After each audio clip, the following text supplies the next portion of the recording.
John, I'll help you with that. Produce it, but I'm not listening to it. You got to edit it and everything. You got to do the Foley. I'll wet my pants. I can't take 30 minutes of that. Welcome to the 1980s.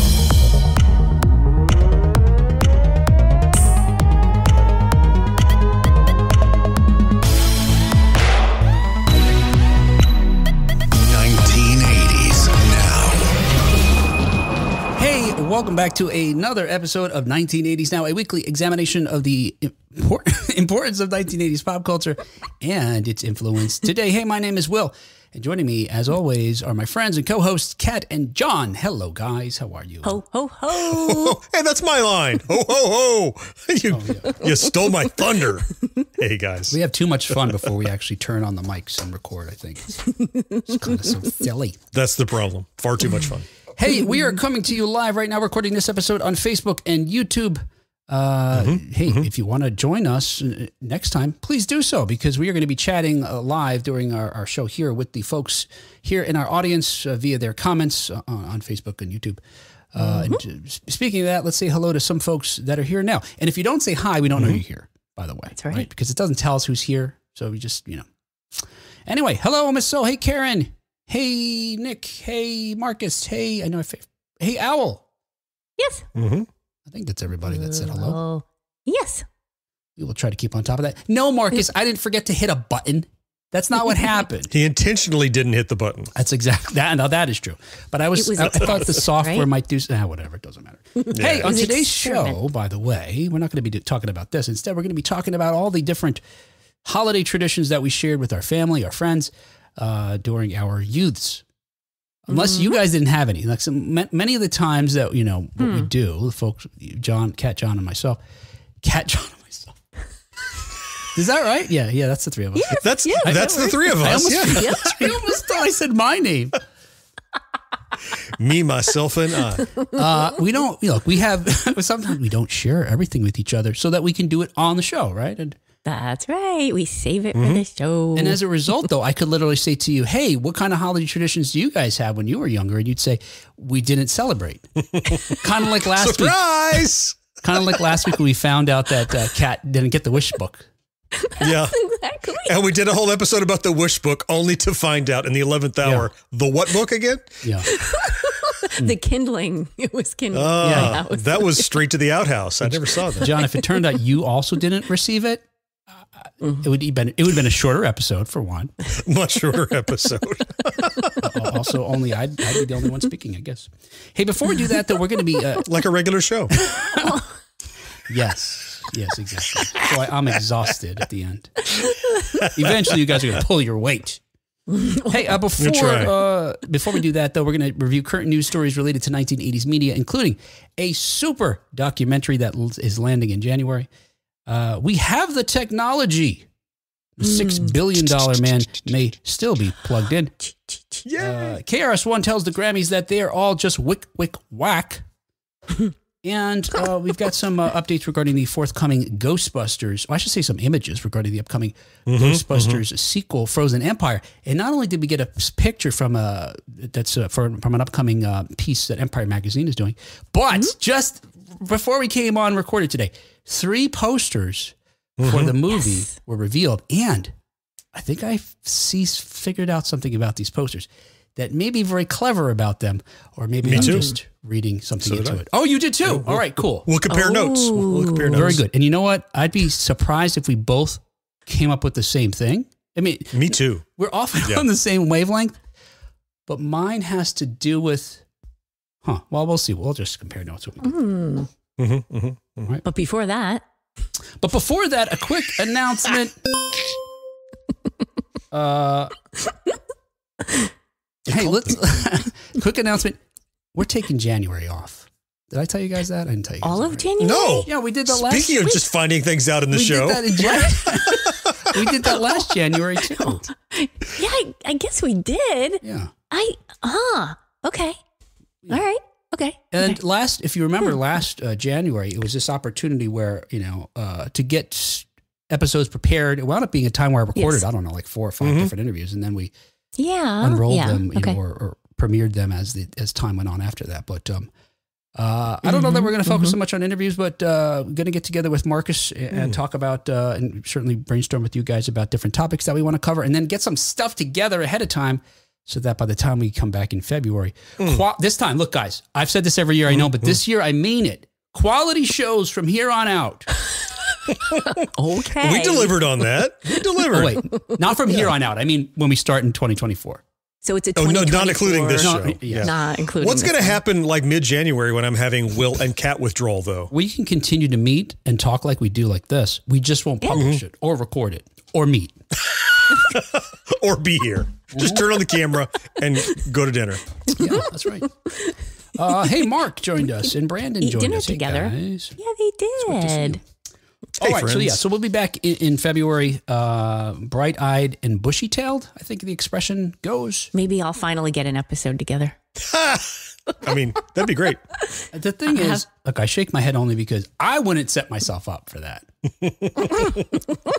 That's something you propose off the mic, not live.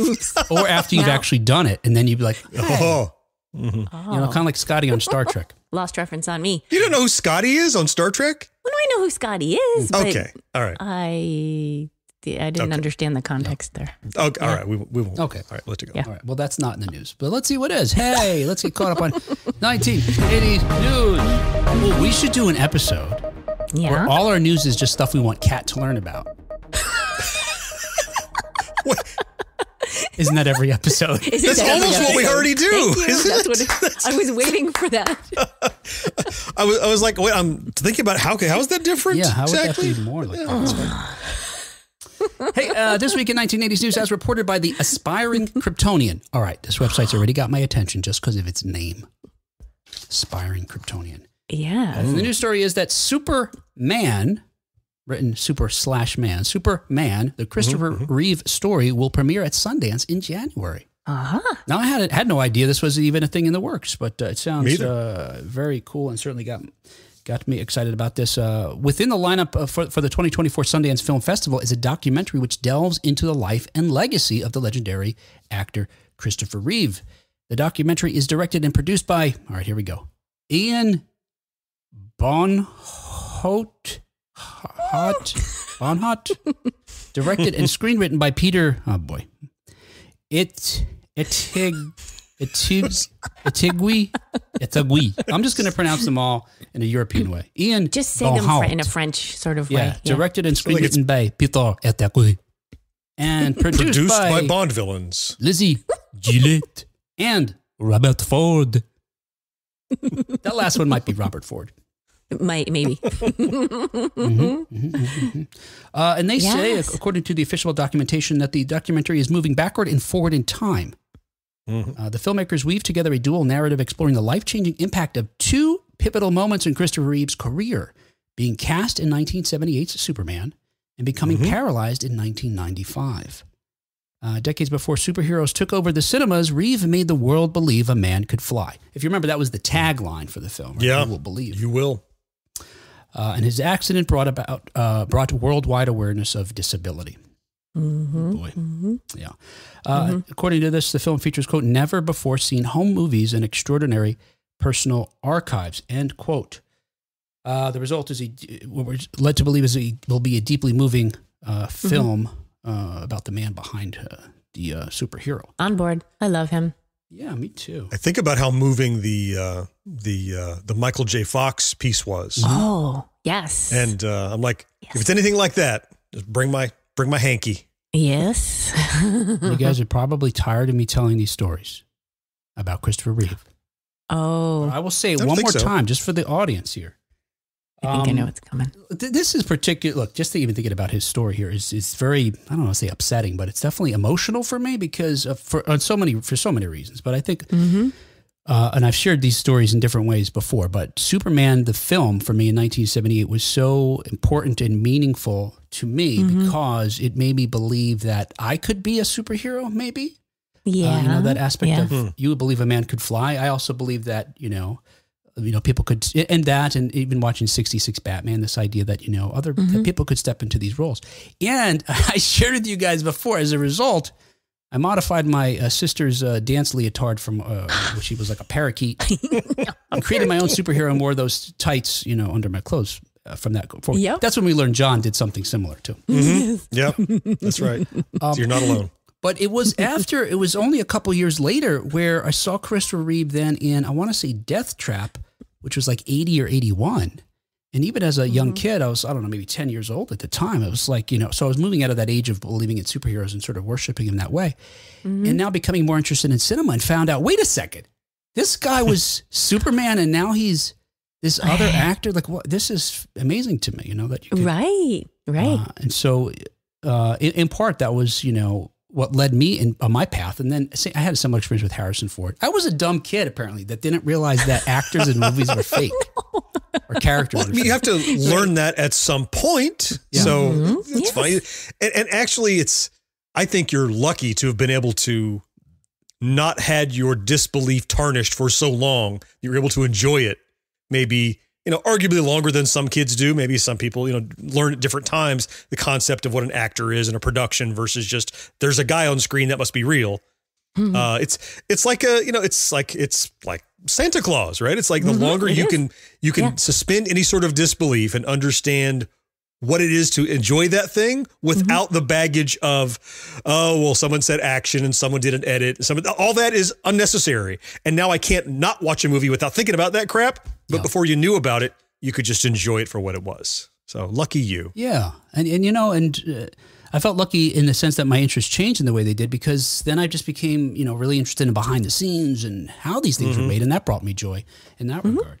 But I credit these experiences with wanting to pursue acting later in my life. And it was at that point, is this getting boring? You guys just tell me to stop, right? I'll stop. I'm still awake. Brandon cool. says he lives. Oh yeah, I think we knew this, right? We knew this about Brandon. Yes. I think he lives in Metropolis, Illinois. The official home. It's hitting home for him. Yeah. Absolutely. Yeah, big statue of him they have in the town. That's so cool. And Karen says she loves the noises off. I love that too. Yeah, such a great cast. Christopher Reeve, John Ritter, Michael Caine, Carol Burnett, Mary Lou Henner, so on and so forth. Yeah, I don't know that one. Oh, noises off. It's actually a play. Yeah. It was originally a play, and then it was adapted to a film. Yep. I love John Ritter, so that's. Oh yeah. Well, John, the premise is in the theater when they had it in Broadway, they'd show you the play, and the play was going wrong. It was going horribly wrong at times, and you're not sure why. And then during the intermission, the stage would rotate, and you'd see the backstage area of the actors. And now they do the play again, but now you see what was happening backstage that caused all the errors on stage. That's fascinating. Yeah. Okay. I think in the film they do it at the same time, so you see backstage and front and on stage at the same time. So it's anyway. So years after that, in the early 1990s, when I was becoming an actor, one of my first gigs was acting at the New Jersey Shakespeare Festival. At least it was known then.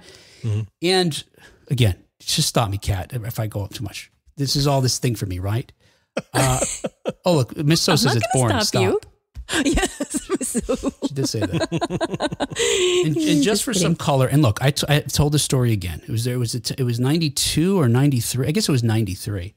Okay. And at that same time, I had just gotten interested in reading comic books again because they did this thing with my favorite comic book hero, Superman, in the comics to try to reinvigorate folks' interest, where they killed off his character, and as far as we knew, he was it. He was done. Right. So I started reading that series again. I started reading that series rather when it came. I read comics, when I was a kid, and then I got back into it again as a young adult. And I am cast in a play and sitting there waiting, as you do. A lot of it's waiting for your turn to go and rehearse a certain scene, and you're waiting in the lobby of the theater or whatever. And I'm sitting next to another actor who is there, a woman, who introduces herself as Dana. I'm in the play too. We start chatting. Oh, great to meet you. Do you like comic books? I felt like an idiot because, she was easily 5 or 6 years older than I was. And so she seemed like a very sophisticated woman. And here I was still holding on to things I did as a child. And I said, "What? No, I don't like. I love Superman. Oh, you love Superman? Yeah. Okay." So we did. We kept rehearsing and everything. Anyway, that was Dana Reeve, Christopher Reeve's wife. Oh, she never let on at the time. She was Christopher Reeve's wife. Now, Dana and I would do a few plays together, and at some point, one of those plays, not that one, Chris Reeve came to see it. He would often come to see her. Wow. But, and during the last, he wasn't that interested. So he would be hanging around, and what'd you say? I said he wasn't that interested. No, that's it. That's the end of the story. He panned it. He was the only guy booing. It was quite strange. Boo! Get a cape. Boo!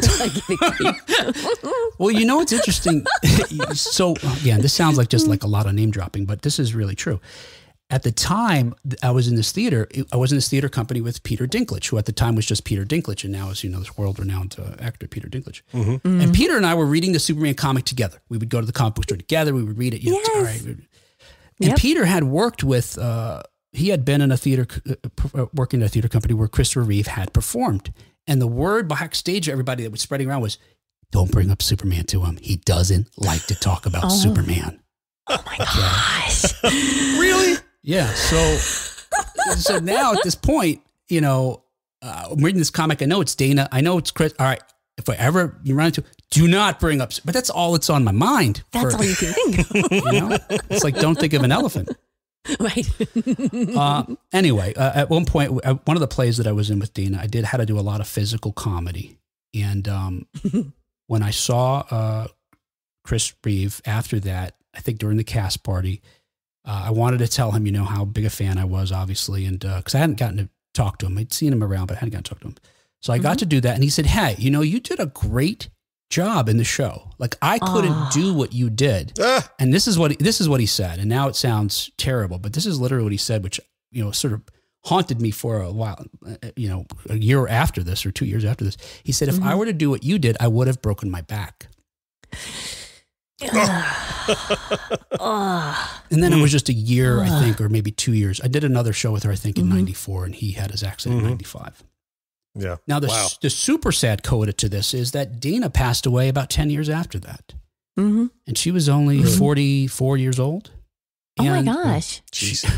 She died of lung cancer. She never smoked a day in her life. But what she did do was she was an amazing singer and would sing cabaret at various clubs and bars that did allow smoking. Right. So they think that's how she got lung cancer, was just working at these places. Yeah. Anyway. Merry Christmas, everyone. Yeah, there you go. Oh, man. Oh, wait. I got it. Let me see. Here, you got that. There's a bunch of comments. There you go. There we go. Lifelong debilitating injuries and lung cancer. Yes. Uplifting Christmas episode. Now, can I tell you one last coda to the coda? That just, again. By all means. Don't stop now. So I told you I read this Death and Return of Superman, because he actually does come back, and that was in 93. Don't they always? 30 years later, they brought back the writers of those comics, including Dan Jurgens and Brett Breeding, the writers and artists of the original comic series. And I raised my oldest on reading comics to them at night, including this series. Wow. And now my child's first assistant editing credit was editing the DC comic. Yes, that's right. This anniversary comic that just came back. So cool. Full circle. Yeah. Yes. That's some kind of, I don't know. Yes. Closing something. Mark said in the chat, Merry Christmas, old movie house. I have a co-conspirator in the chat. Thank you, Mark. Hey, he can bring up any non-Christmas movie he wants. That's cool. I don't know. There you go. Let's see. Marcus says Reeve was wondering what the hell was up with the parrot, leotard, and towel. Yes, that'd be something if I still had it on, right? Oh, yes. There's calls for air horns. We're sorely lacking in air horns. Oh, yeah, well, I think John was just being respectful, maybe. Right, no. I wanted to. I don't want to step on the touching story. Right. So everybody pauses. There we go. All right, moving on. Hey, another and less depressing 1980s. Look, I say all that, but it's really hard. I said it, it's kind of still emotional for me, but it's very heartwarming for me that they have this project and that I'm really looking forward to being able to see that next month. I am, yes, I am looking forward to it. Yeah, that's a must watch. There you go. Yes. And now will probably be the last time I have an opportunity to tell those stories. So there you go, okay? Now it's done. All right, Miss So? All right, here you go. Hey, another 1980s news. According to Collider, Mark Wahlberg is hopeful that the $6 billion Man movie will happen. Oh. So now what we have to do now is hope it doesn't. Why? Are you a big fan of Mark Wahlberg? No, but I'm a big fan of the $6 Million Man. I am too. I am too. Ooh, but we have opposite reactions. Well, we have a do it and a don't do it. It's the Beetlejuice deal. It's like, It's been so long since the IP has been touched. Sure. That my heart is wide open to a new interpretation. Sure. And I remember hearing that they were talking like it was going to be a comedy, which bothered me. But lately, people have learned that you can interweave comedy into a serious film. So maybe that'll be enough. It just needs to not be, slapstick goofiness, because I love that franchise. I love it. Owl says it will be like the Fall Guy movie. Bite your lip, Owl. I hope not, but that's what. Look, Wahlberg, like right now. So let me tell you this story. So since as early as 2014, Wahlberg's been attached to lead an updated feature-length take on the classic television series, which ran on ABC from 73 to 78. But for one reason or another, the project has routinely failed to get off the ground. Things seemed especially dire when Warner Brothers pulled the film from its release schedule altogether in 2018, leaving its fate especially uncertain. Now, Wahlberg now is done his best to explain the delays and reassure us that the film is still coming eventually, even if it still takes a few more ages to get out. Oh, maybe he can age out of it. That would be good. All right. See, right? Yeah, just like it doesn't need to be him. I think having him attached. Yeah. So Wahlberg is still a celebrity. He's still a star. Sure. But when he was first attached, he was on the beginning of that arc. Okay. And now it's been a decade or so later, and now he's getting to be an older guy. Like, unless you're going to do, the waning years of the $6 billion man, get a younger guy. He could be Oscar.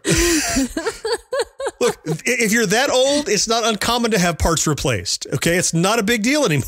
It's pretty common. That's a good point. But for a young pilot, The question, John, for us is, will it be better, faster, and stronger than the original? And I say no. That's a no. When's the last time?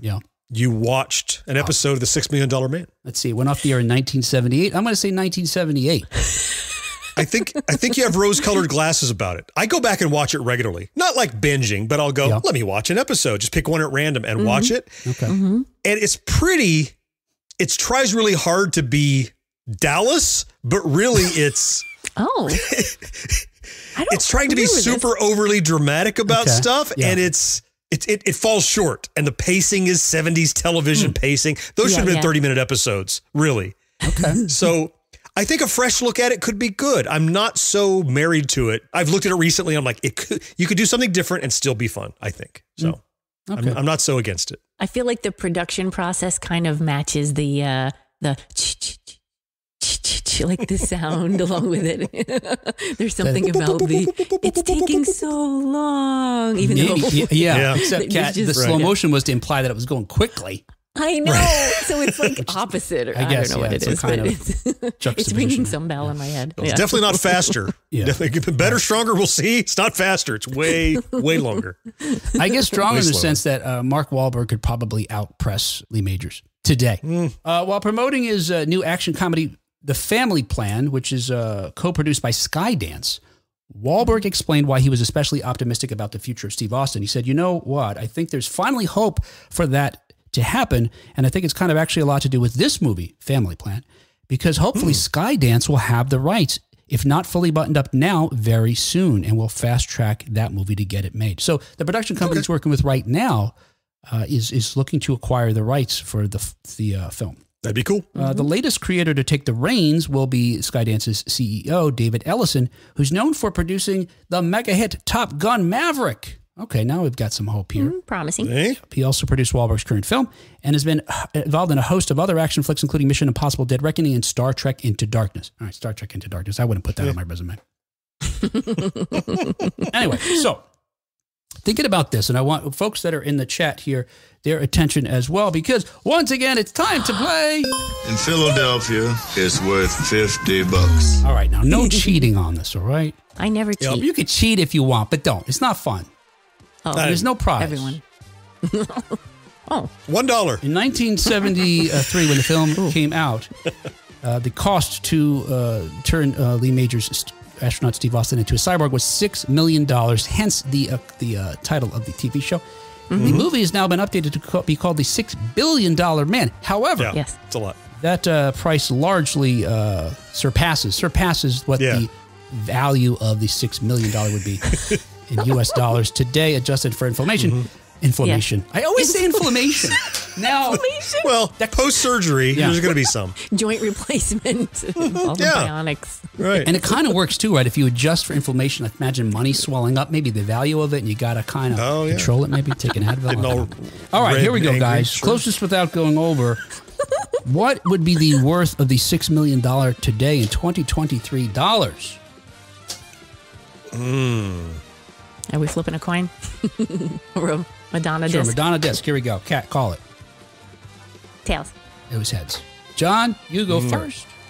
Yeah, I always get to go first. It always works out that way. And folks in the chat, you can play along because there's no prize. I was going to give away a prize, but I just don't have my act together. Oh, okay. Oh, let's see. So the closest comparison that I have right now. Yeah. So I'm working this through with you, Kat. So here's the thing. Comparison I have is that we were recently talking about the video game crash of '83, and games cost about $35. Okay. Uh-huh. And we were looking at what the value of those games would be today. And so those $30, $40 games can cost, like in modern money, it's like $120. So it's almost 4 times. Oh, Yeah. Okay. That game was $30, $40. It's like $120 today. So that was 83, which is even further than that. So I wouldn't go much beyond 4-ish. That sounds like. So I guess maybe I would say like 25 million, like just over 4 times, 25, 26 million. That's my guess. Okay. $25.5 million. Got it. Wow. Locked in. Nice.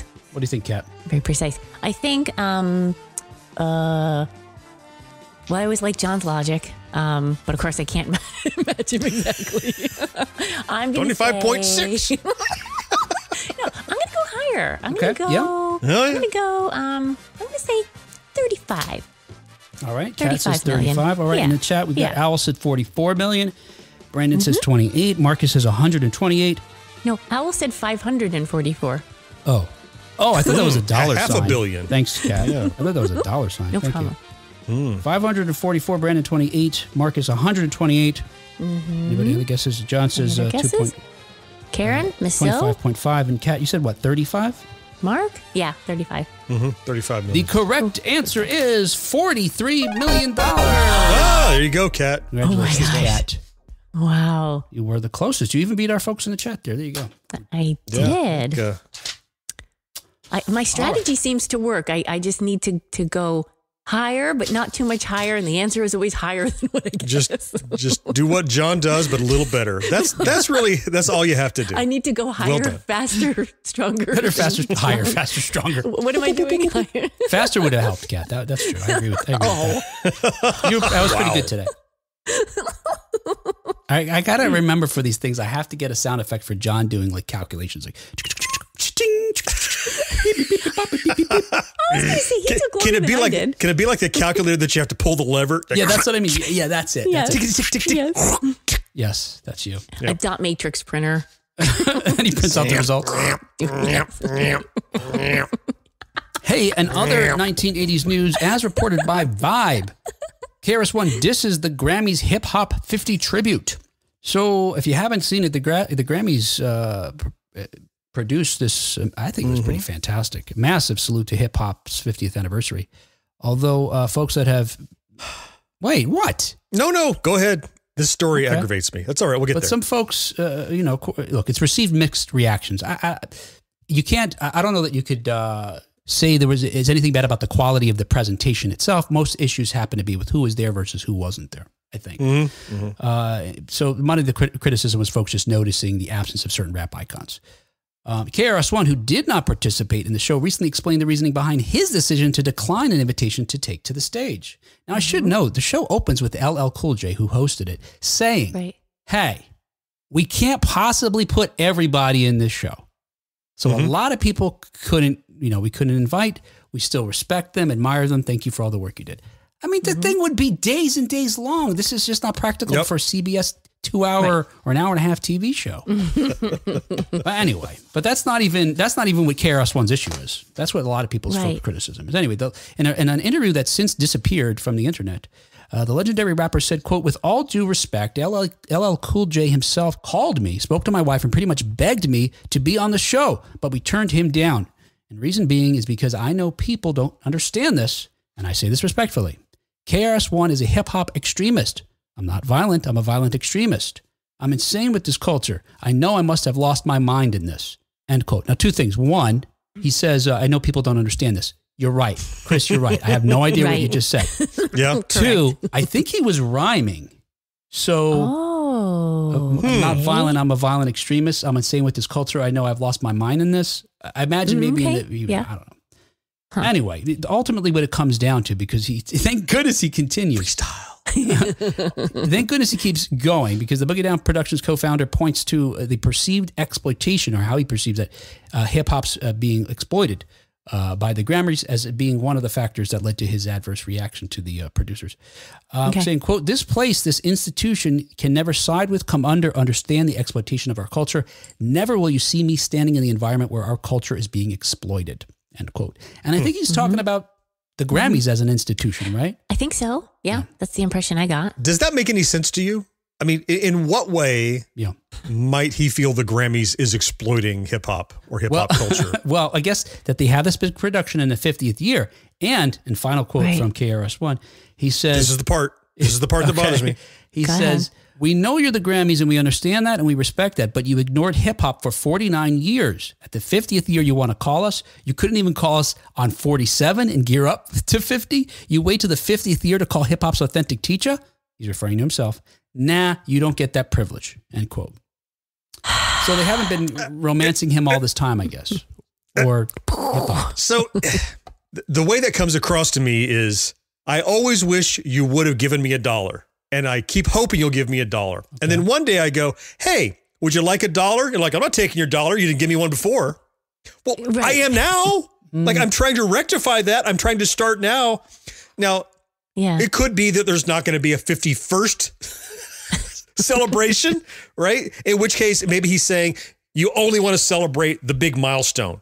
Yeah, exactly. Yeah. We didn't do the 47th annual hip hop celebration. It's the 50th. It was a big deal. Yeah. And for the big deal, they contacted the big deals, and you were one of them. Yeah. And you chose to decline and not participate because they didn't call you last year? The only thing I could think, based on synthesizing all of this, is that he's suggesting that they're calling him on the year, or they're doing this celebration in the year, that they think they can make money off of it. Okay. Couldn't have made money doing a 25th anniversary, let's say, maybe. Maybe that's his issue. Let's skip to another big anniversary, the silver one. So did he never cash a check for his art? Probably, yes. Right? I mean, he made money off of his art. The Grammys are also a for-profit organization. Yeah.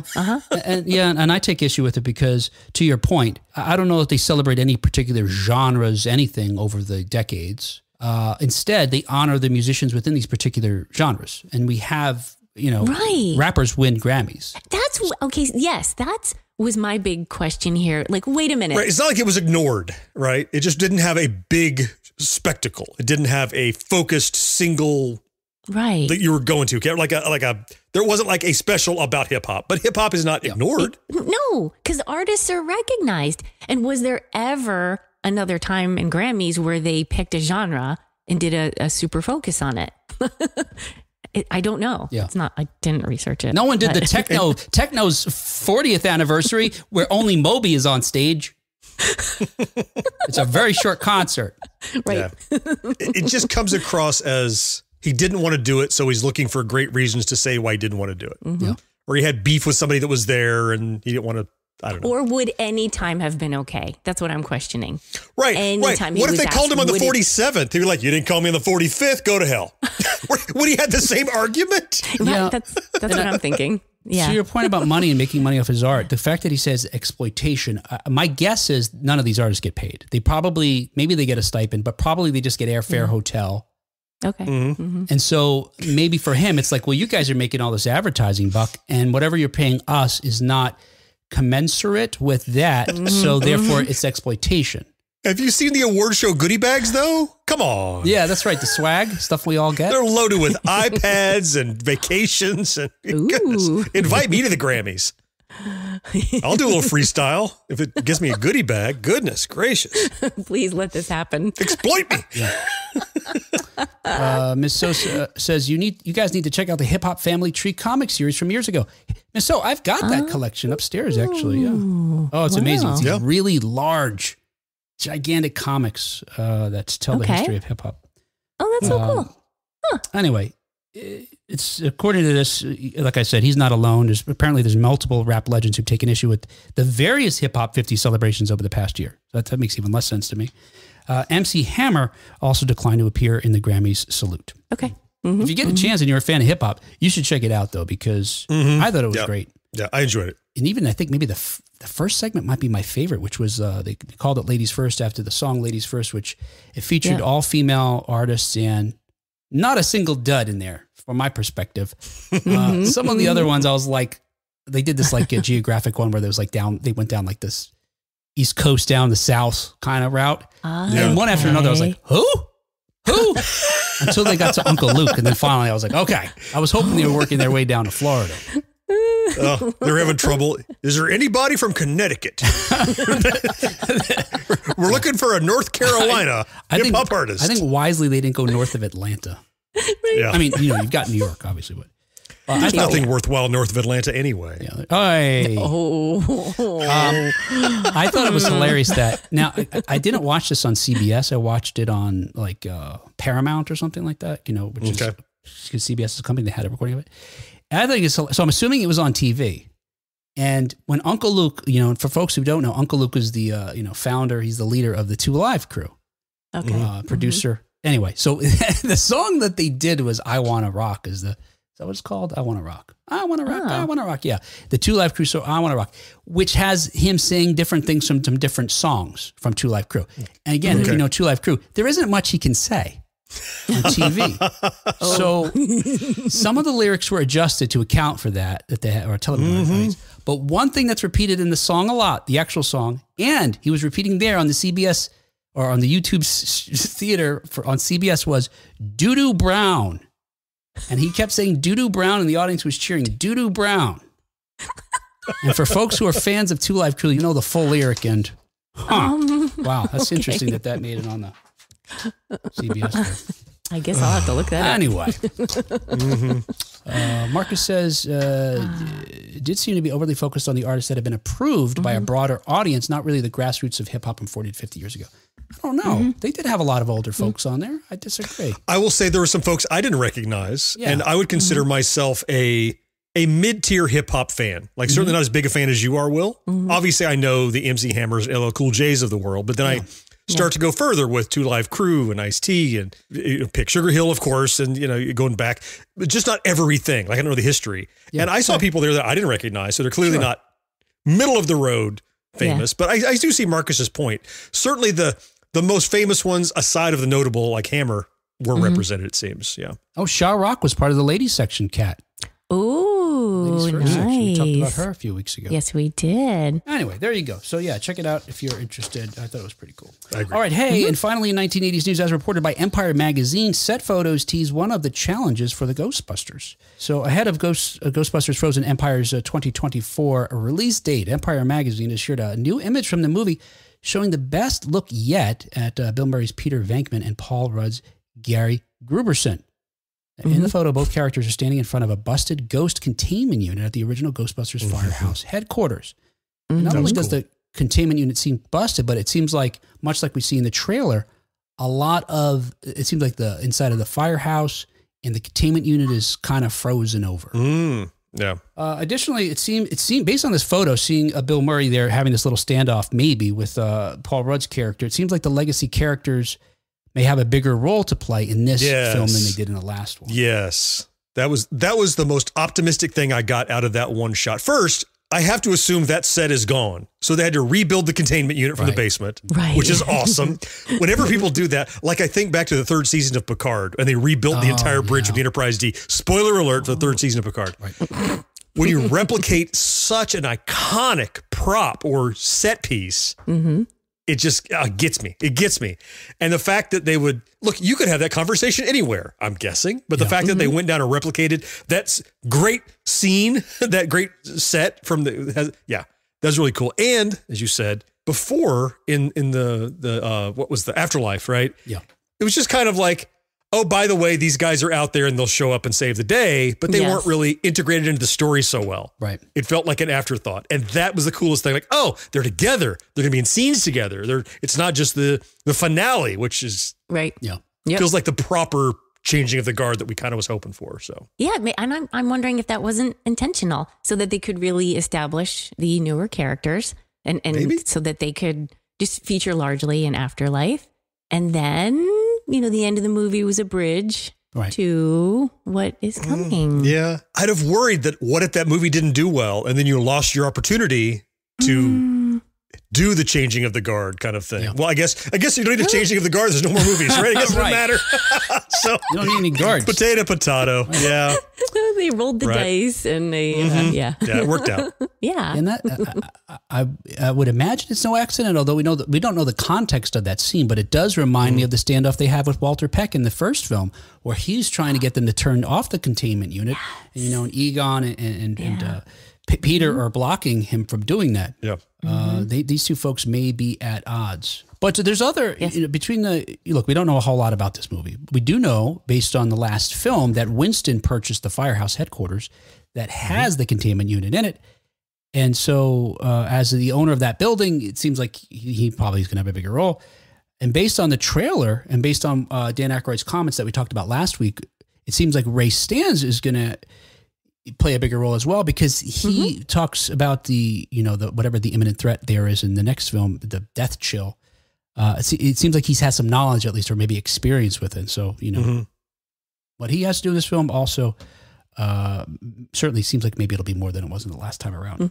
We also found out in this piece that regarding the villain of the film, producer Jason Reitman confirmed that Gozer would not appear in the next sequel. And I thought, well, that's kind of a silly question to even ask him that. Gozer was killed off, presumably, but I guess Gozer was killed at the first one too, though. Yeah, that's good. Let's move on. I think we can move on from that. No need to redo. Because in some ways, Afterlife was kind of a remake of Ghostbusters 1. I mean, the same villain, the same kind of story beats a bit, not so much like the last Star Wars movie. That was kind of a remake of the first one. But, but it definitely, I'm glad they're ready to move on. So that tells me they're comfortable in the universe and don't have to just retread the same ground to make sure they guarantee to get something that resonates. So good for them. Yeah. In fact, he puts it this way, saying, quote, "It was a natural way to close the book on the past." Per director Gil Kenan, one of those, who also co-wrote the film with Reitman. He said, quote, "We are now in the post-Gozerian era of the Ghostbusters saga, so that means we're able to stretch out and create an entirely new mythology, and that's thrilling as a storyteller because there are all new and terrifying stakes with fresh visual references to draw on." End quote. Of course, this film will undo the biggest change that Afterlife made, which was move the story from New York City to Oklahoma. Clearly in the trailer, coming back, it's back planted straight in New York City, which leads me to the next thing I want to talk to you about, guys, which is, again, just moments before, maybe a couple of hours before we got on the air here. Producer Jason Reitman, through their various social media channels, including his own, released 3, it turns out. First, there was 1, and there's 2 others. Teaser posters for the forthcoming film. And I'm going to add them to our screen here so we could chat about them. Let's see. Where can I? There's one. Now, this isn't necessarily in the order in which they released, but these are the order in which I looked at them. And as a result of having looked at them, sparked my interest because I thought I was maybe spotting something here. So I'll take them in this particular order here. So this what we're looking at here is obviously it's Manhattan, because we see the Empire State Building in the background there. That one. Yeah. And we're looking at Frozen City, which again in the trailer we learned that was going to happen. It's called Frozen Empire, for crying out loud.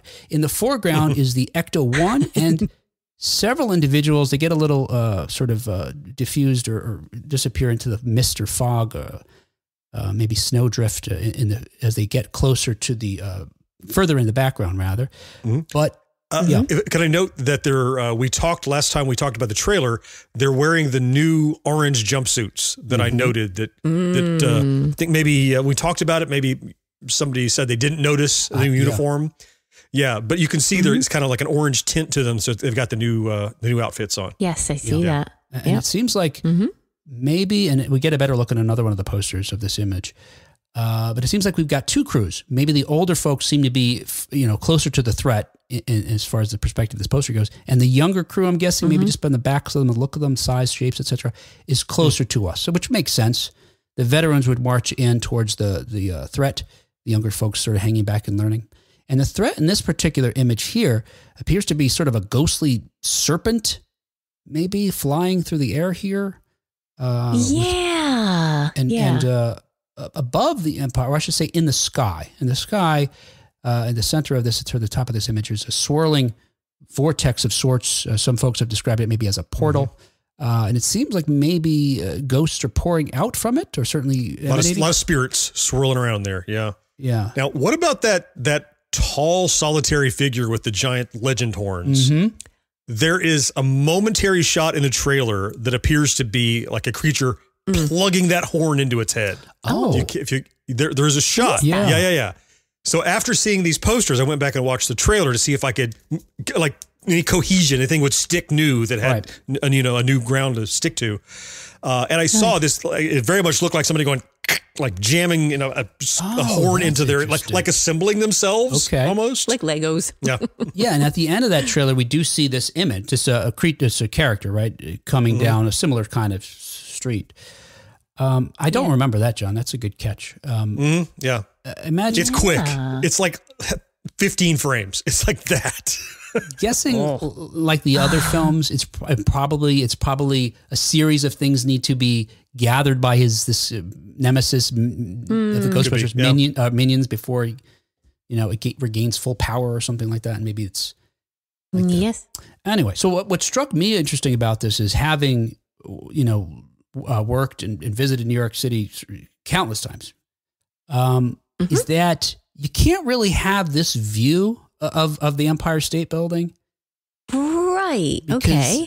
The Empire State Building is in the middle of streets that run east-west, and this is a north-south street, so you couldn't really get it like that.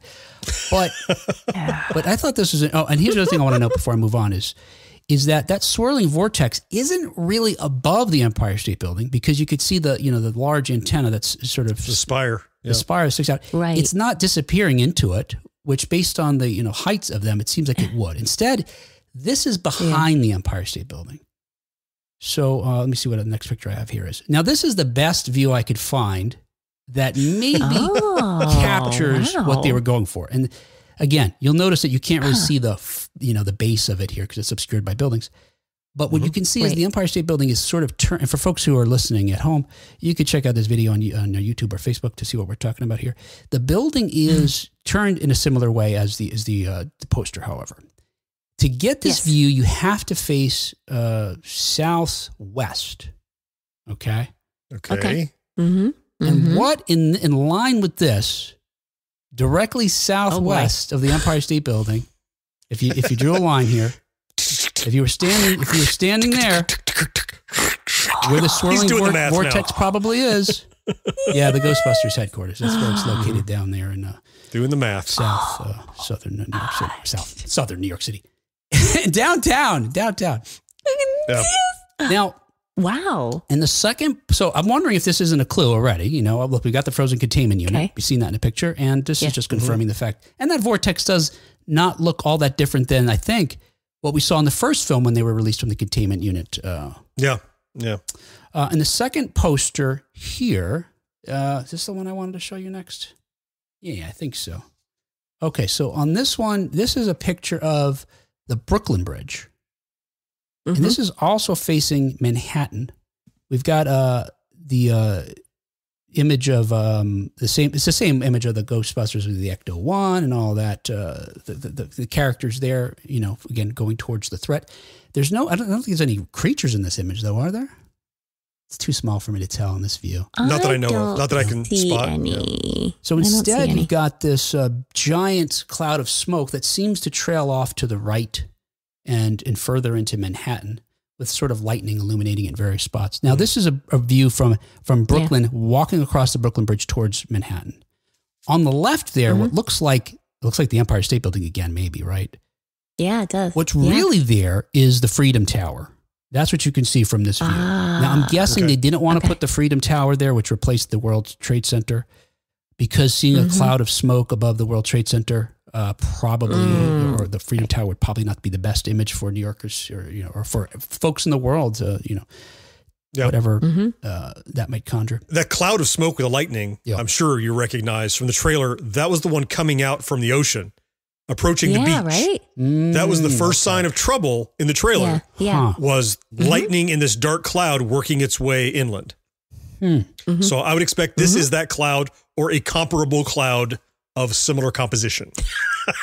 Whatever was making stuff cold, probably this is another one of those. Yeah. I can't believe you just said a comparable cloud of similar composition. That was amazing. Yeah. And what I'm going to say is, based on the trailer, John, and look, this may all be accidental, right? This may be all accidental. Right. What we're talking about here. But the fact that it was on the ocean, right now where we're standing looking in this picture, the ocean's at our back. Right? Because ahead of us here, well, this is the East River, but ahead of us on the other side, that would be the Hudson River. That's not an ocean there. It's the Hudson River. There's no beach there. That's where I used to live. Anyway, here's a real image of that same thing. You could see that, the artist may in fact even have used this type of photo to create their poster. Anyway, when you're looking at this view, what is what is off to the right further into Manhattan from this view? You guessed it. Yep. It's the Ghostbusters headquarters again. This is some serious triangulation here, Will. Yeah. In fact, Brandon says, damn, Will is heavy on some Ghostbusters research here. Look, I don't think they're trying to hide anything. This may just all be a coincidence. But if it's a coincidence, it's a wonderful one in the sense that they all point to this clue that obviously the containment unit plays another role, if not that photo helping. Which, of course, raises the question that I guess there's ghosts still in it, right? I would think there wouldn't be. Like, you probably didn't have power for a long time. Who knows? Oh, gosh. Yeah, that'd be terrible. So, I told you I had made some observations, too. Yes. None of them were based on geography because I don't know anything about geography. Sure. But the thing that struck me, I don't care for the posters. Okay. Before you go, well, could you not like a Ghostbusters poster? There wasn't an original Ghostbusters poster with the Stay Puft Marshmallow Man in the middle going, raw. Like, don't show me the big bad in the poster. In fact, don't show me the big bad in the trailer, which you've already done, if that's the big bad, if it is. We don't know. Ghostbusters is more about the people and the characters and the camaraderie and... Yes, they're up against something, but look, the first one just gave us the symbol and said, guess what this is about, right? And then the second one, they were like, that again, it's just Ghostbusters 2. You didn't show us all the pink slime in the trailer or in the poster, right? I don't like the modern poster sensibilities bleeding into Ghostbusters. Like, you got to show all the best stuff you got to get them in the seats. Right. Ghostbusters gets them in the seats. Show me Bill Murray doing something goofy. Show me anything but the monsters. The monsters will come. It's Ghostbusters. We know they'll be there. Just show me the people I want to see, and I'll come and I'll trust you there will be monsters. That's what I didn't like about these. They don't bug me. I'm going to watch it regardless, and I'm going to enjoy it. Oh, yeah. It doesn't impact the likelihood of me viewing the film. Yeah. It just, I won't repeat. You heard what I said. You heard what I said. Oh, yeah. I said it. And I get it. I wonder if they're appealing to, a different audience, a more modern audience. It's our movie, Kat. No, there is no other audience. We're not passing torches here. We are the audience. We're going to take that torch and set this whole thing on fire before anyone else can have it. As Marcus says, John would like you to get the heck off of his lawn. Yes, that's right. With your monster posters, yes. This was our segment. I don't like everything the way it is now compared to the way it used to be. Hey, Travis has joined us. Hey, Travis. Travis says, if I remember, the Empire State Building was a giant ghost trap in one of the Ghostbusters 3 scripts. Could be wrong. That would be interesting, wouldn't it? Check. Am I getting lower to you guys? Like in pitch? I know. Am I getting lower to you guys? Am I getting lower to you guys? More geography jokes. Jeez. So many things that only work on video. Well, some of them work on audio. All right. Hey, that was 1980s news. Let's see. Mark says that Slimer was called Onion Head by Steve Johnson and his FX crew. I remember that. If you watch that really fantastic nacelle, the movies that made us, The one about Ghostbusters is really, they're all great, but the one about Ghostbusters is great. Certainly. Yeah. And they point out how, who was it? Was it Reitman that was pushing the FX guys to make Slimer look like John Belushi after they had already carved him? Yeah. And oh my gosh. the guy was like, I'm not doing that. So the next day he just brought the same one to them. And I think maybe it must have been Reitman. He was like, this is fantastic. It looks just like You John. did it. Yeah. All right. Hey, as we mentioned, we're going to be talking about holiday traditions, things that we did in our youth during the holidays. That can be any holiday that you celebrate during this time of year. Myself, I will speak for myself for the moment here. I celebrated Christmas and also New Year's within this 7-day period. Kat and John, I don't know. What did you guys celebrate? Same. Oh, same. Okay. Yep. And yet. Same. Hey, and folks in the chat, if you'd like to join in, please let us know the things that you did during whatever holiday. Well, let us know what holiday it was. I want to assume it was Christmas. It could have been something else. But we celebrate a sectarian Christmas. Like, it's not a religious Christmas that we celebrate. It's just... That's a good point, yeah. It's just the spirit of togetherness and goodwill and, blah, blah, blah. All the Christmas rhetoric is what I enjoy, the sectarian elements of it. I put up a tree, but I don't put out a nativity. And it's not judging anyone who does one or the other. It's just, that's how we celebrate it. We didn't dive into the religious aspect of it so much as just what a great time to be alive and presents and our friends are coming over. Yeah, that part of it is what was ingrained in me growing up. Yeah. We had a mixture of, I wasn't raised in an overly religious household, but it was like going to church was still part of something that we did. And there was a nativity under our tree. Yeah. One of the most special things about Christmas for me, at least from that time, it's not something I do anymore, was actually Christmas Eve in so many ways was more special and more magical than Christmas Day. And I think part of it was the anticipation. There's just something very exciting about that. But there was it was like a literal silent night. Like there was just something about it. We would always be at my grandparents' house for Christmas. Always, always, always, with the exception of one when there was a huge snowstorm. I think it was like 1980 or 1981.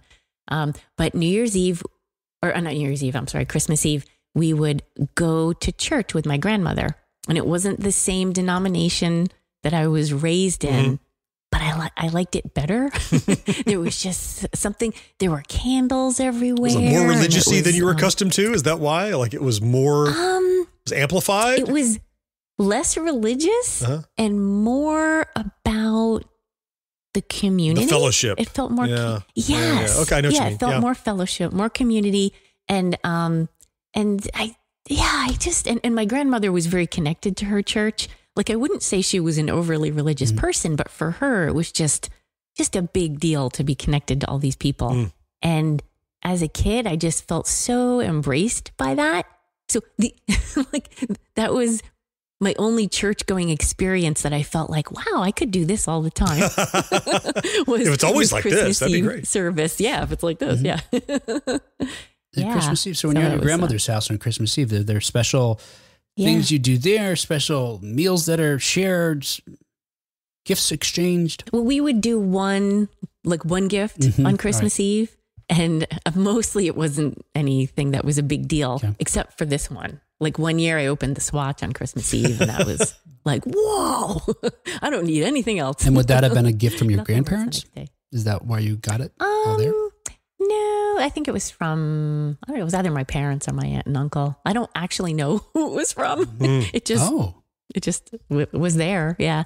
Lots of times it was like that. There was just like a whole bunch of presents and I didn't always necessarily know who they were coming from. Not knowing who these presents were from. Were they supposed to have been from Santa or were they? I think it was, yes, mostly, at least when I was younger, it was, like a Santa thing. Yeah. Nobody ever said, oh, that's from me, or I picked that out for you. And when I got older, certainly I realized like, oh, well, I don't know who's sprung for this Walkman or whatever. But, and then there was a point where I did ask for things because when I was younger, I really didn't. And then as I got older, I realized, oh, I could ask for something that I want. And then I'd realize, oh, well, I told so-and-so this. And I mentioned this to that person. So you're making your correlation. Yeah. She developed a system. Yes. Yeah. Yes. To solve Christmas. I had to say, I didn't think about this leading up to this episode, but the way that I celebrate Christmas Eve, I almost said New Year's Eve, Christmas Eve. Yeah. Right. Yeah. There was the way that I had it as a child. And then there was the one that I orchestrated for my daughter. Somewhat different. Okay. And I carried over a lot of them. Okay. So, for example, almost none of our gifts say who they're from. They all say, to John from Santa. Like there's a label on it. It just says from Santa. You can tell from the handwriting who it's from. It's just almost like it's crass to say your name. Like, I'll write Santa, but clearly in my scribbly handwriting, so you know who it's from. We always did that. But when my daughter came along, once she was old enough to understand the beauty of the mythology around, the reindeer and the snow and the chimney and all that, what we did was we wrapped everything normally and we said from dad or from Santa or whoever, from grandma, and did all that. But presents from Santa only showed up on Christmas morning. They were not labeled. They were in plain red paper. Okay. Oh. So Santa ain't got time for all that bows and labels and crap. He'll show up. And so gifts from Santa were just in like plain, like shiny red paper, but plain red, no decoration paper. And they're for the child. That's what Santa's there for. Yeah, maybe dad got you this or mom got you that, whatever. But that's a Santa present. And they were special. They were usually the best ones, of course, because Santa did the coolest crap, So when you exchange gifts with your families, with your family members, every gift said from Santa, but folks didn't think of them as coming from Santa, the actual Santa. The next day, Christmas morning, that's when we knew real Santa presents. Those were real Santa presents, were the red ones that had no labels. Yeah. Gotcha. He's far too busy. Oh, cool. And did you celebrate Christmas Eve or Christmas, John, primarily at home with your nuclear family? Yeah, pretty much. Now, well, I had my nuclear family always included my grandmother. She lived either near us or with us or something, just on and off. She always did, just by proximity. And so it was always the three of us. I was the only child. I had some halves, but they were doing their own Christmas with their family, and my grandmother, who was always part of our family of four. So. Right, very cool. And like, were there special meals that were prepared? Is there something you guys ate every Christmas Eve or Christmas? There was ham. Yeah, that's a fairly common thing. Oranges. I remember something about oranges that was special. Yeah. And my grandmother used to give us oranges like as a present in like a fabric bag. That was a can of mandarin oranges. I was always like I say, if they're in a canvas bag, maybe she's giving you a weapon. Yeah, right. You don't leave bruises. Like a bar of soap and a sock and go to town. Just causes internal bleeding, yes. So what we were talking about us, what about you? So when you celebrated Christmas, so what did you do on Christmas Eve? When I was, Christmas, like much like you guys are saying, Christmas Eve for me, certainly growing up, was always the most magical time of the whole thing. And a good part of it was because of my extended family would get together on Christmas Eve. And so even for just that alone, being able to see so many of my aunts, uncles, cousins, etc., this one time of year, and sometimes, because I wouldn't otherwise see many of these folks, certainly not at the same time, right. Made it really special just to begin with. But then the things, in some of these traditions we continue today, including the fact that food has always been huge in our family. And I guess I feel lucky in the sense that, my mom is somewhat of a mutt, but and my father is Puerto Rican. So the fact that, but my mom, even as being from different cultures, very distinct cultures with very specific foods, and all of these were cultures that like food was part of holidays and get-togethers, right? Yes. So we would have certain Puerto Rican dishes, and we'd have certain Polish dishes, certain Italian things every Christmas Eve. And I think probably folks around the world from these cultures probably eat much of these same foods on Christmas Eve as well. So what? It's just, I am such a redneck. It's just like, we had spam. You had spam. We had Italian dishes and we had Polish dishes and we had this, For me, Christmas morning, biscuits and sausage gravy. Oh, okay. Well, hey, there you go. What ethnicity is that? South. Yes. It's just, that's nothing. It's indigenous to your culture, John. Yes. It is, right? It's we weren't looking for special, the special biscuits that you press with the patterns and what. Nope. Okay. Biscuits and gravy. Smother some pepper and ketchup on there, just while you're opening gifts. Well, and I know you're making a joke, maybe. But my mouth is watering now because it's coming in like 5 days. I'm going to get to do that. Yes, I feel the same way. Yeah, it's going to be my mom's biscuits and gravy. I'm going to be opening presents and just going, can't open present, eating. That's great. I think some of the things we do, like specific foods we have on certain holidays or traditions, I think those are the best. And maybe it's part of that, our memories are along with smell and, other things like that as well.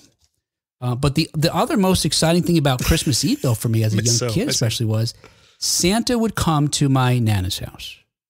So we would all gather. Okay.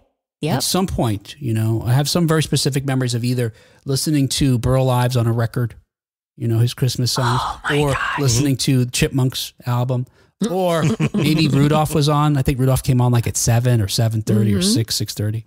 And then after that stuff would sort of start winding down, I want to say around 8 o'clock maybe, in my Nana's house, the lights would go out, or they'd flicker and then go out, and then only like a lamp or so would be on somewhere. And we knew, as kids, because once it happens once, you never forget. And then every year after that, it's just a mix of excitement and fear. You knew the big guy was coming. Yeah. And then there'd be commotion at the front door. Oh, somebody's here. Hang on a second. A lot of adults pushing towards the front door, and the door would open. You'd hear bells jingling, and Santa would come in with a sack.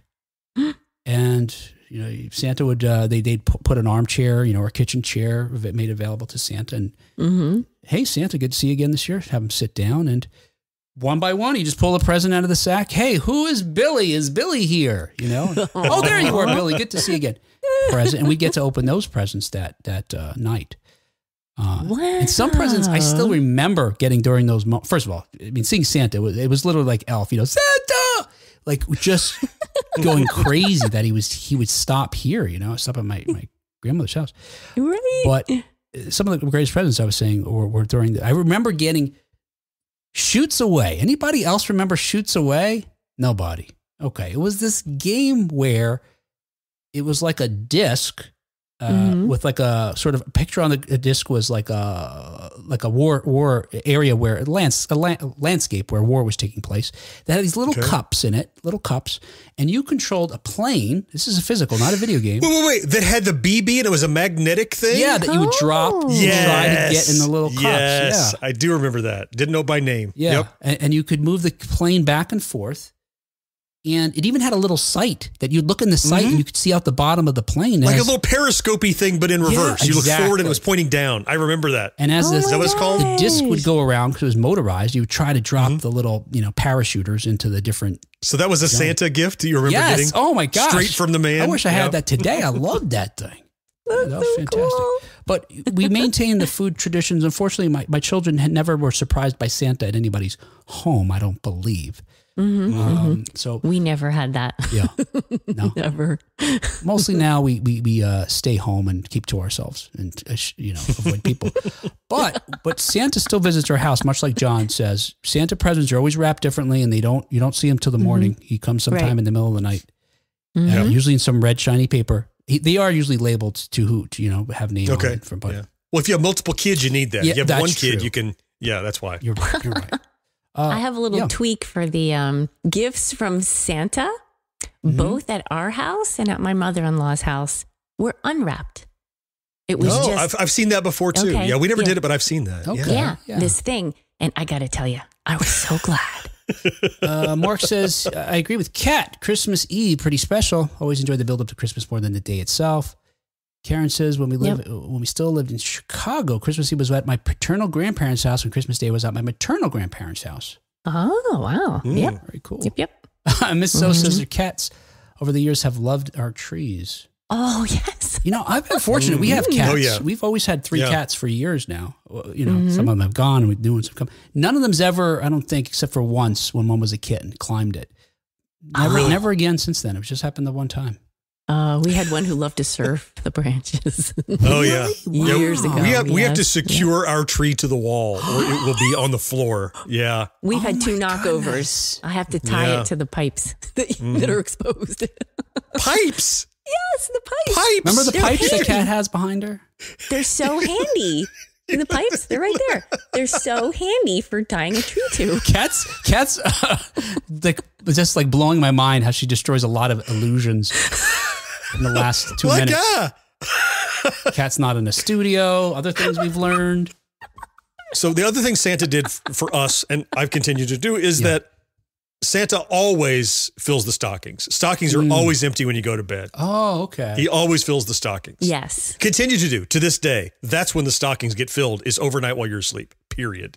Yep. I mean, pragmatically, it's late at night before I go to bed. But the point is, it's, it's overnight. Yeah. Yep. Our Santa doesn't do that. Our Santa leaves the presents, but usually Santa might put candy in the stockings, actually.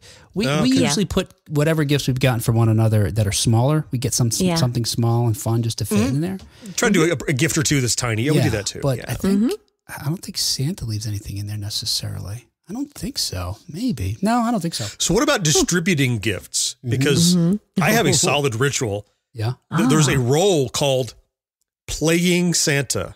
Okay. So this is the person who mans the tree and passes the gifts to people in turn. The tree. Or do you guys just dive into the presents and go nuts? I mean, what do you? That's a good question. Yeah. What's the gift opening procedure? Yeah. Usually at my house, it's we don't do we certainly don't call it playing Santa, but usually it shifts and it's kind of organic. It often begins with my wife first because, quite honestly, the gift purchasing duties are kind of split up. And so sometimes I don't know what she got and she doesn't know what I got. Now Santa at our house usually only brings, it's shifted over the years, but he only usually brings like 1 or 2 bigger, more fun things. So, the kids open those things first. But then with regard to ours, my wife tries to dramatically give out them in a way that is leading up to something and also making sure everybody feels included. Yes. Yeah. She's great at being mindful of that. But while someone may physically give out the present, she'll say, not that one. Put that one back. That one. So. See, because we have a designated Santa, it's common that a gift will say 1 of 3, 2 of 3, or it will say open last or something like that. Okay. You have to inform whoever's playing Santa the sequence in which, I set this to the side. Right. Yeah. And so I like that. when I was a kid, it was me. And as soon as she was old enough, it was my daughter. She's now Santa. She always gets to play. So, John, are there spreadsheets involved in this? There must be. He's not. 1 year there was. Oh my God. I do not doubt that. Oh yeah, there was. We used aliases. The idea was so that you could not figure out whose gift was for who. We made aliases for all of the gifts, so it was to someone. Yeah, and you had to keep track of who that someone was. Okay, and go and well, this says it's for Arthur Fonzarelli. Yeah. Oh, that one's for Mom. I can look at my sheet. Because we don't want people shaking their present. It was my daughter was much younger, right? Oh my That's cool. Wow, I never thought of that. You had no idea who the gift was for.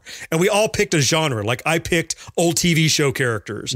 And I think my wife picked some Star Trek characters or whatever. And so you can but on your list, you're well, this one says it's for Bones McCoy. And let's look. Oh, it's for Dad. He had a little sheet. So yes, there was a spreadsheet. That's interesting. Cat. That's amazing. I love How did you get that presents, Kat?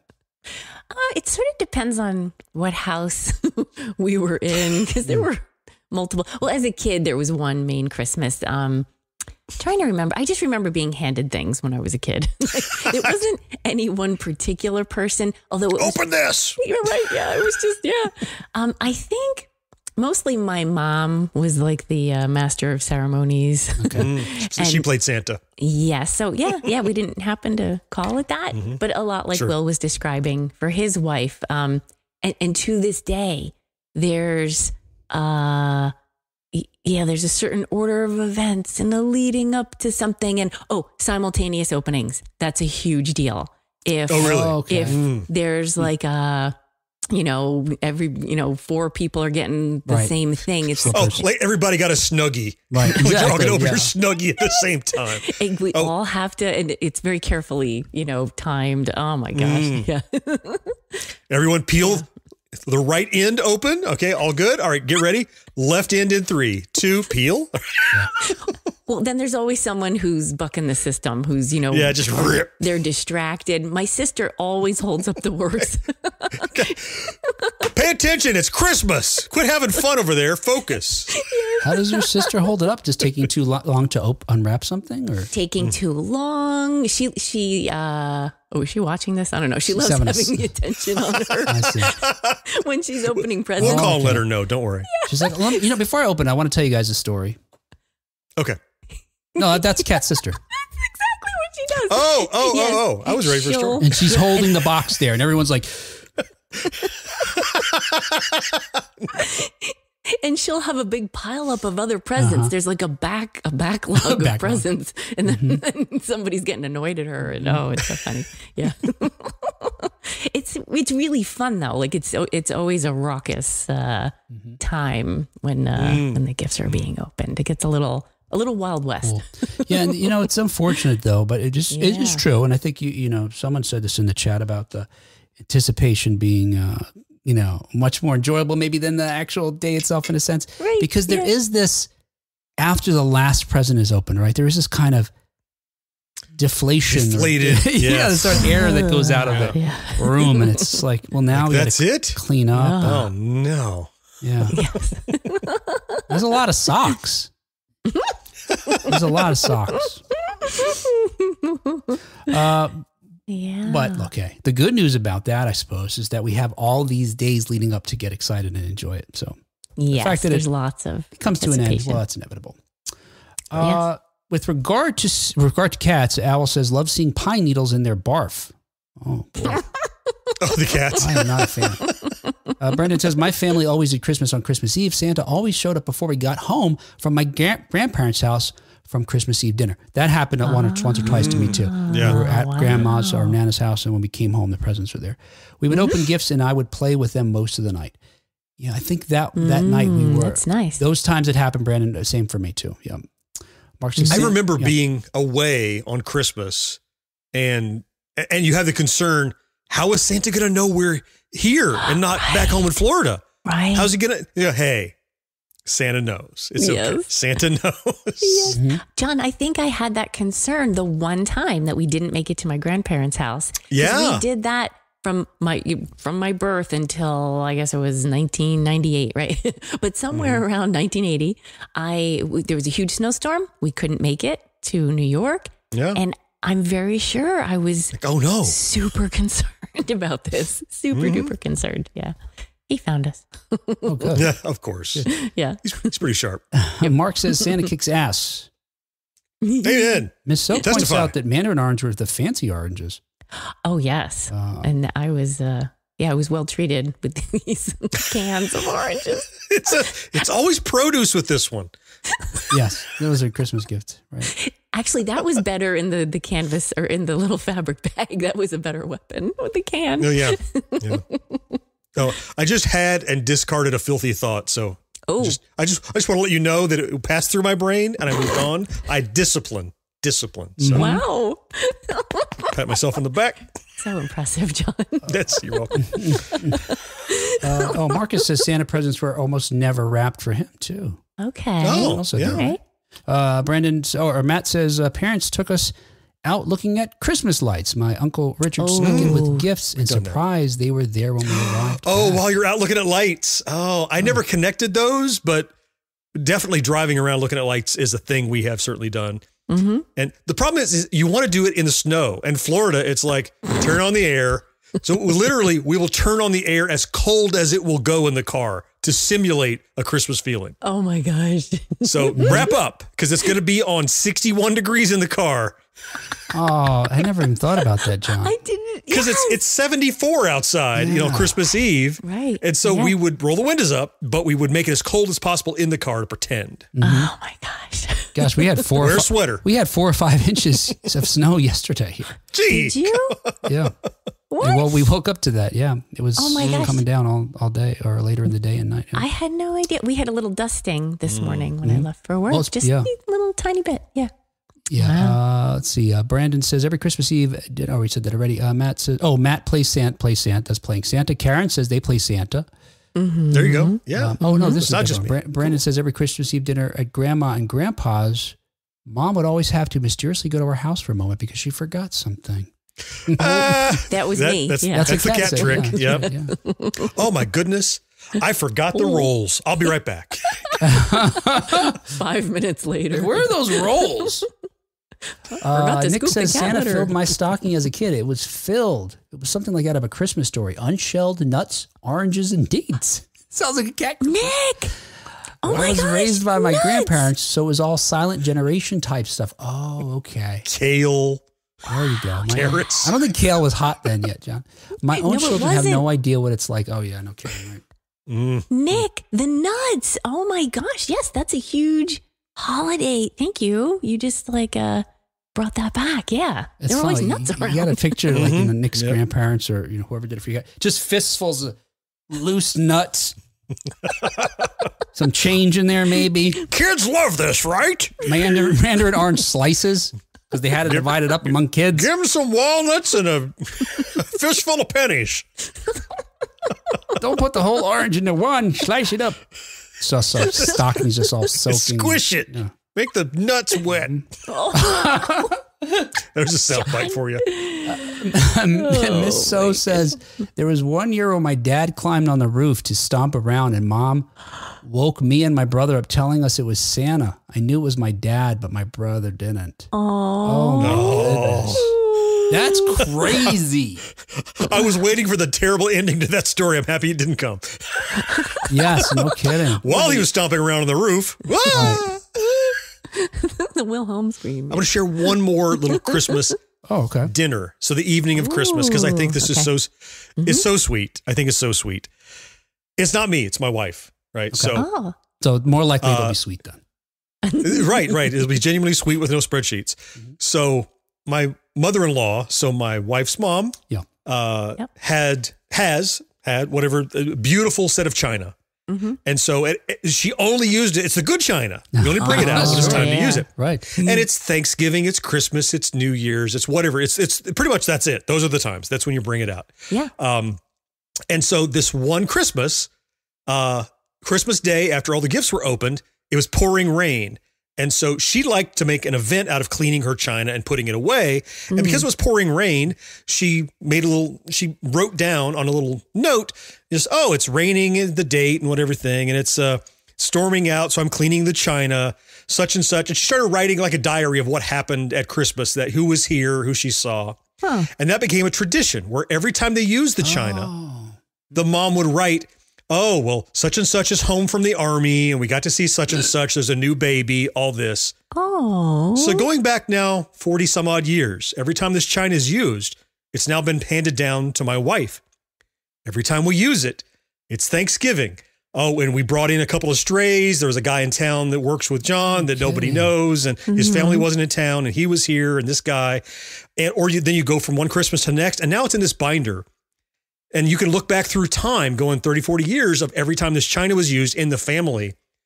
And this past Thanksgiving was the first time my daughter wrote the note, because it will be her china one day. Yes. And I just want to bring all that up because it's those kinds of traditions that, like I said, the secular Christmas, that's the thing I love about it, is the little micro traditions, not the, we all sing Deck the Halls. It's the intangibles, the little things that over time become, well, of course there's going to be biscuits and gravy in the morning, right? Not because it's a Christmas tradition, but because it's a thing that evokes Christmas, as things that it's right, and so those are the things about all the holidays that I think are so cool. And so I want to share that one because I think it's so cute. That's beautiful. Yeah. That is amazing. That. See? Yes. And not to commercialize Christmas, because that would be terrible if we tried to make Christmas commercial.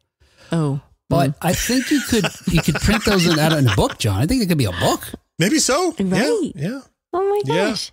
Yeah. So that china is up in over the refrigerator right now in the cabinet you can't get to easily because we bring it out 3 times a year. It's And there's a binder full of yellow dog-eared paper all the way up to, and they're always handwritten. We don't do printouts, right? They're That's handwritten. great, yeah. So so very cool. So you're not allowed to do it, right? Otherwise, they're No, I'm not involved.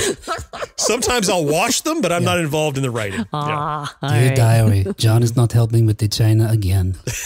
Everyone ends like Big surprise. that. P.S. John keeps saying he has bad handwriting, but I've seen it. I'll likely kill him in the morning. Folks in the chat, like your story, chiming in. Matt says that's so cool. Brandon says, John, that's awesome. Karen, that's awesome. It is sweet. Mark, that's So lovely. sweet, yeah. John, Matt, it's like a mini genealogy. Yeah. It is. Yeah. It tells the story of our family, of people that came in and out of our lives, and such and such is single now because they got divorced. Who knows? You can just flip through and see things change. It's like a flip book of our family. It's pretty cool. Yeah, very cool. That's so cool. Well, John, you managed to bring us infuse our show with some Christmas spirit that we weren't even expecting. A whole other level. So with that, what are you making that face? I don't know. I don't know what to say. I'm trying to segue. It didn't work. I'm going to cut it out. All right. Hey, it was our show. And our show is brought to you thanks in part to our early adopters like Karen Flieger, who's here. Oh, wait. No, let me say this the opposite way. Thanks to Rick Parker and Karen Flieger. There you go. Go, Karen. I got to give you the flourish when you're here, Karen. And thank you especially to our Secret of Our Success level Patreon supporters, of whom we had several here tonight as well. John Henderson, Brandon Greer was here. Brandon. Yeah, Marcus Taylor was here. Tony Great. Nick Guillory was here. And Matt Marino, who was here. All right. Hey, thank you guys so much for your support. We greatly appreciate it. We, again, like we say week after week, and I mean it with all sincerity, you're the folks that help us keep the lights on. Keep the show recording. Keep it being published. All those good things. If you'd like to join this wonderful group of folks who help us produce the show week after week, please visit us at 1980snow.com/support. There's a few ways you can get us some money, and there's several that you can do something free just to help spread the word. Hey, don't forget, we are not going to be here in January. In fact, this is the last show of our 2023. So weird. Here. So you can certainly follow us on Facebook, subscribe on YouTube, all the different socials to keep in touch with us. I'm sure we'll be chatting and posting stuff. Even in our absence, we will keep in touch that way. Hey, so meanwhile, Merry Christmas, Happy Holidays, and Happy New Year's to all of you and your families. What he said. Ho, ho, ho.